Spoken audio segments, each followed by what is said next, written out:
ಈ ಹಣ್ಣು ಸಿಕ್ಕರೆ ಯಾವುದೇ ಕಾರಣಕ್ಕೂ ಬಿಡಬೇಡಿ. 1000 ರೂಪಾಯಿಗೆ ಕೆಜಿ ಕೊಡ್ತೀವಿ ಅಂದ್ರೂ ಕೂಡ ಈ ಹಣ್ಣನ್ನ ಯಾರು ಕೂಡ ಸೇಲ್ ಮಾಡ್ತಿಲ್ಲ. ಯಾಕಂದ್ರೆ ಈ ಹಣ್ಣಿಗೆ ಬೇರೆ ದೇಶಗಳಲ್ಲಿ ಅಷ್ಟು ಡಿಮ್ಯಾಂಡ್ ಇದೆ. ಅವರು 5000 ಕೊಟ್ಟು ತಗೊಳ್ಳೋದಕ್ಕೆ ರೆಡಿ ಇದ್ದಾರೆ, 10,000 ಕೊಟ್ಟು ತಗೊಳ್ಳೋಕೆ ರೆಡಿ ಇದ್ದಾರೆ. ಏನಪ್ಪಾ ಈ ಹಣ್ಣು ಅಂದ್ರೆ ಆಂಟಿ ಕ್ಯಾನ್ಸರ್ ಫ್ರೂಟ್.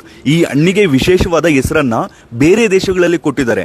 ಇದು ಮೂಲತಃ ನಮ್ಮ ಭಾರತದ ಹಣ್ಣಾದ್ರೂ ಕೂಡ ಬೇರೆ ದೇಶಗಳಲ್ಲಿ ಇದಕ್ಕೆ ಅತಿಯಾದ ಡಿಮ್ಯಾಂಡ್ ಇದೆ. ಈ ಹಣ್ಣಿನ ಹೆಸರು ಲಕ್ಷ್ಮಣ್ ಫಲ ಅಂತ. ನೀವು ಜಸ್ಟ್ ಗೂಗಲ್ ಅಲ್ಲಿ ಆಂಟಿ ಕ್ಯಾನ್ಸರ್ ಫ್ರೂಟ್ ಅಂತ ಹಾಕಿದ್ರೆ ಇದೇ ಬರುತ್ತೆ. ಇದರ ಕೇವಲ ಹಣ್ಣು ಮಾತ್ರ ಅಲ್ಲ, ಎಲೆಗಳು ಕೂಡ ಕ್ಯಾನ್ಸರ್ ವಿರುದ್ಧ ಹೋರಾಡುವಂತ ಶಕ್ತಿಯನ್ನು ಹೊಂದಿದೆ. ಒಟ್ಟಾರೆಯಾಗಿ ಈ ಗಿಡದಲ್ಲಿ ಕ್ಯಾನ್ಸರ್ ವಿರುದ್ಧ ಹೋರಾಡುವಂತ 212 ಕೆಮಿಕಲ್ ಕಾಂಪೌಂಡ್ಸ್ ಇದೆ. ಮತ್ತೆ ಕೇವಲ ಹಣ್ಣಿನಲ್ಲಿ 120 ಕೆಮಿಕಲ್ ಕಾಂಪೌಂಡ್ಸ್ ಇದೆ.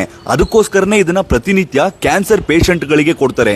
ಇದರ ಹಣ್ಣಾಗಿರ್ಬೋದು ಅಥವಾ ಎಲೆಯ ಕಷಾಯವನ್ನಾಗಿರ್ಬೋದು. ಇದು ಎಷ್ಟು ಉಪಯೋಗಕಾರಿ ಅಂದ್ರೆ ಕ್ಯಾನ್ಸರ್ 3rd ಸ್ಟೇಜ್ ಮತ್ತೆ 4th ಸ್ಟೇಜ್ ಇರುತ್ತಲ್ಲ, ಅಲ್ಲಿಂದ 2nd ಸ್ಟೇಜ್ಗೆ ಕರ್ಕೊ ಬರುತ್ತೆ. ಮತ್ತೆ ಇತ್ತೀಚಿನ ದಿನಗಳಲ್ಲಿ ಮಹಿಳೆಯರಲ್ಲಿ ಬ್ರೆಸ್ಟ್ ಕ್ಯಾನ್ಸರ್ ಅನ್ನೋದು ಜಾಸ್ತಿ ಆಗ್ತಿದೆ, ಪುರುಷರಲ್ಲಿ ಪ್ರೋಸ್ಟೇಟ್ ಕ್ಯಾನ್ಸರ್ ಅನ್ನೋದು ಜಾಸ್ತಿ ಆಗ್ತಿದೆ.